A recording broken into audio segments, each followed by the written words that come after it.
Hi everyone, I'm Chloe. Welcome back to the Mentors Connect podcast. Today, super excited to have a very prominent business leader here in Australia. Melanie Silva is the Managing Director of the Australian and New Zealand division for Google. Massive company, wow. And today, I'm just excited to hear a bit about her career journey, but most importantly, talk about the future of Google. So thank you again so much, Melanie, for meeting me. Chloe, thank you so much for having me. Thank you. So, yeah, let's just getting started. Tell us a bit about yourself. How did you find yourself on this path? Well, it's a good question and probably not a traditional path because I studied economics at university and, I don't want to be too old, but the internet wasn't even really a thing when I was choosing what to study at university. And even when I first started working, it was not like something that we have today where it's sort of everywhere. And I remember being in a meeting in one of my first jobs and hearing people talk about the internet. And I just was like a meerkat popping my head over the top Ooh. of the cubicle going, oh, this sounds interesting. Like, can I come and play? And that's how it really started. And I really fell in love with seeing how it was just so dramatically changing the way people were connecting with organizations and with each other. And, so I just became a huge fan. And, then back then, there weren't a huge amount of people working in digital. And so, I kind of ended up getting a number of jobs in the digital space and working with the internet, largely in financial services. But then when Google launched, I remember saying, oh my gosh, I really want to go work at Google one day. And, lo and behold, I was working at a small digital business that was owned by Fairfax newspapers. And one of my old colleagues came and said, hey, I just got this job at Google. I'm going to refer you for a job. And it all started from there. So, I guess the lesson there is really like, if you're interested, offer your services and, have an experiment and do that little bit extra, and follow your passions, really. Follow what interests you. Well, that's so cool, isn't it? But yeah, thank you for sharing that. And now I've got a few questions prepared. And the first one is, what is Google focusing on at a local level? So it's a great question because, Chloe, we're just about to celebrate our 20th anniversary of Google in Australia. And, we started with one person in a lounge room in 2002. And as we've been preparing for the 20th birthday, you may have noticed late last year, we launched a $1 billion investment in Australia. It's called the Digital Future Initiative. And so super excited about that. There's three kind of pillars. One's about research, and we're building a research hub right here in Sydney, which is going to really look at breakthrough AI technologies and that fundamental research that needs to happen to create all of those breakthroughs. Then we're partnering with organisations like the CSIRO, and that's already starting to bear some fruit. And we're building a lot of digital infrastructure that's going to help support, the Australian businesses of the future. Just a couple of weeks ago, one of the first projects out of this partnership with the CSIRO was debuted at Google I/O, which is our big sort of developer event. And we're working with them to identify the crown of thorns starfish on the Great Barrier Reef. And so using AI and machine learning technology, we can scan what's going on, where the crown of thorns starfish are emerging, and then go in and help the divers to go in and treat it. So a huge impact on the Great Barrier Reef, but bringing the latest technology to the problem. And so if that's where we're at, less than 6 months or so after launching, I can't wait to see what the research team gets up to. And of course, like most organisations, we're grappling with getting people to transition to our hybrid way of working. So that's taking up a lot of my time as well. No, that's cool. And I think, especially with the starfish, it's very local, the Great Barrier Reef, something so Australian too. So love that. But now continuing, Love that. this is a question from a friend. And they Mm-hmm. were wondering, are there any new cool features that Google are looking to, roll out, whether that's for like kids, specifically adults? Yeah, well, look, I feel like I should be asking you to tell me what we should be looking to build because because I think one of the insights that we always have is, how do we make sure that the solutions that we're building are great for the users that use them? I mean, one of the things that we've been working on recently that you might have seen is around YouTube Kids. And so that's, we obviously want to make sure that when we're building products, we're building them responsibly. And we don't want to have, kids spending too much time on YouTube Kids. So we're building things like we've stopped autoplay on YouTube Kids, just so that you can make sure you're really consciously choosing to watch that next video. But there's like a whole bunch of different features that are coming soon. I mean, are there any products that you're interested in? Oh no, I think Google's got everything I need. It's got a lot of features. I don't know. Well, one of my personal favorites, which is not necessarily just targeted at children, but for all users, is this. It's sort of an augmented reality view on maps. So let's just say you can get off the train station and you're looking for a cafe or a boba shop or whatever it is, and you just don't even know which direction to go in. So you can actually pull up your phone and use the camera, and it will put like virtual reality arrows in front of you so you know which direction to go. That's one of my favorites that I think everybody actually can true. Use. Like such a lifesaver, Google Maps in general. Imagine having code on in Melways. Definitely.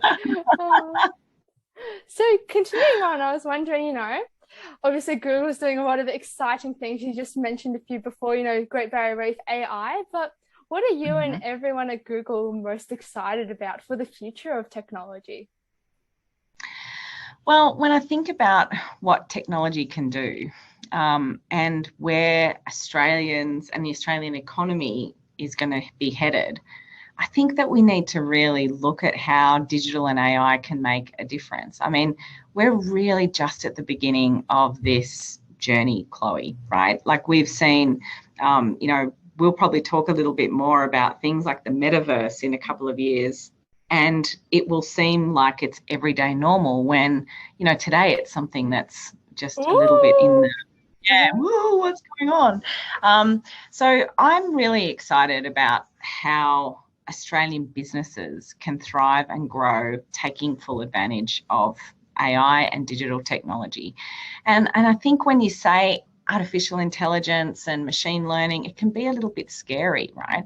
But the reality is just getting started in digital, whether you are a tech startup, and I just came back from an event with 200 founders and VC investors, and they're all got great ideas and great big problems to solve.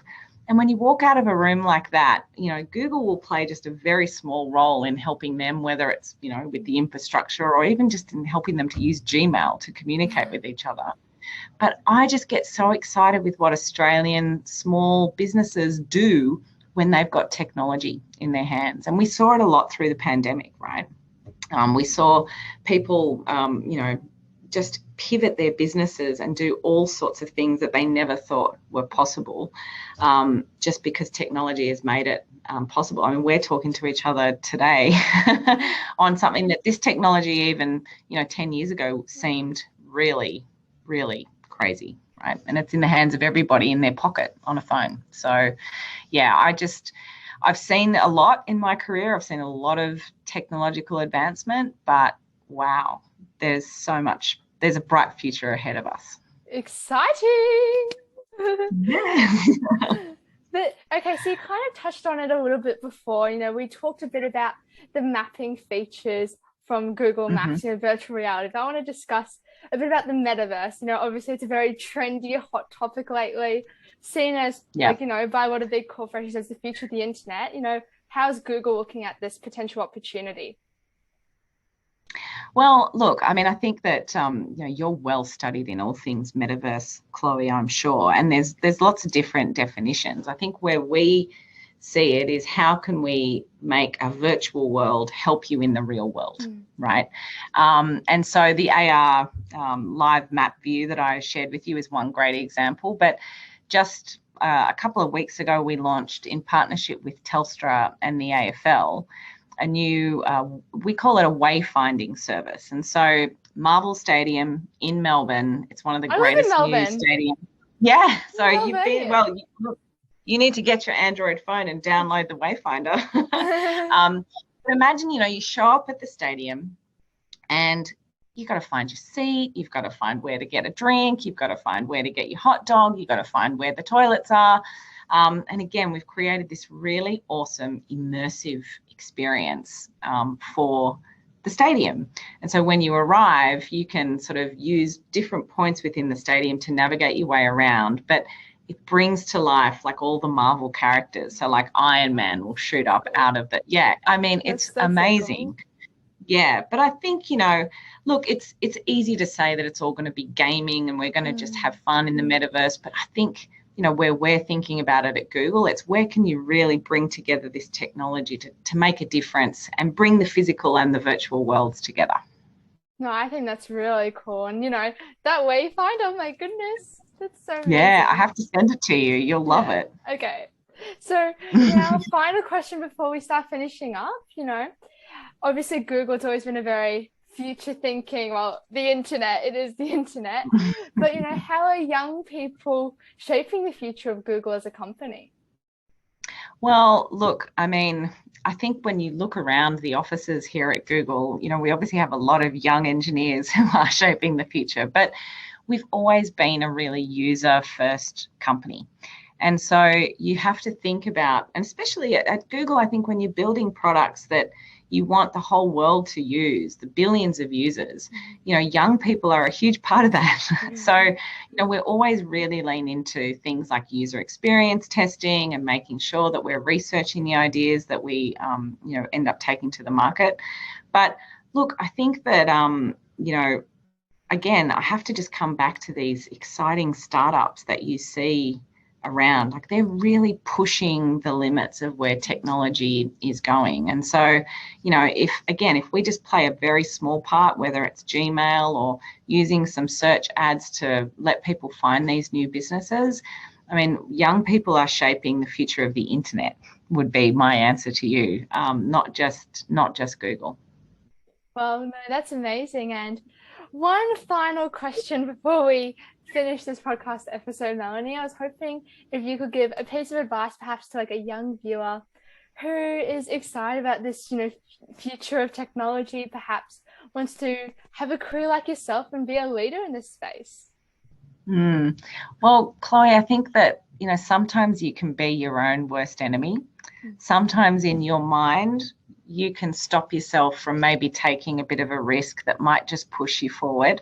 So my advice to people who are interested is push ahead, push through that voice, tell it just to be quiet for a couple of minutes, because, when you take that first step, it's not going to be smooth, it's going to be bumpy, but that's what learning feels like, right? Learning is uncomfortable. And when you don't understand something fully, you kind of feel out of your depth, but just embrace that feeling, because a lot of the time that's when you nail it, that's when you sort of look back and you think, wow, I'm so glad I took that risk and I didn't want to do it at the time, but oh my gosh, I'm so glad I did because look where we are now. So, you're always going to have that little voice in your head, but just sort of tune into when you need to turn it down and when you need to turn it up. Well, thank you so much, Melanie, for that great piece of advice, your time today, and just sharing with us all these cool insights. It's been so cool talking to you. Oh, thanks so much for having me, Chloe. It's been really awesome to talk to you too, and congratulations on everything you do.